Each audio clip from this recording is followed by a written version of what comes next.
diri ang balay ni Berta Mondrababoy. Oo, dari ilang balay. Si Ma'am Carmen Arking day ni Ma'am kanang mag-interview ako Ma'am bahin sa SAP o Social Amelioration Program. Ah, okay. Then, nangita ni mo. Oy, isa man na. Tagad SWD te. Naro ko'y pangutana Ma'am bahin sa kuan Ma'am sa SAP Ma'am. Sumuni akong pangutana Ma'am kanang nganong kinahanglan man na ma-appeal jud ka sa SAP o Social Amelioration Program? Thank you sa lamang pangutana ma'am. I work a lot in the slums of Barangay Caracol, Salog, Zamboanga del Norte, and our life here is it's poor and sad because we are all now suffering from no work, no pay. But still, we can manage to be obedient despite of so many problems and adversities in life.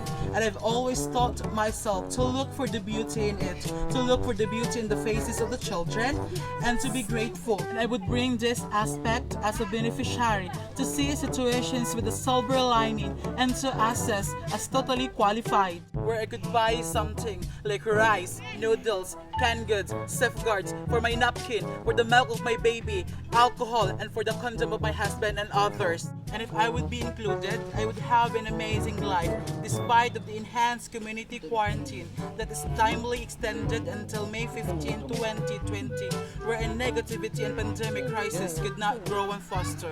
And I will see with the smiles of the faces of the Caracol, yes, and especially in the faces of the children.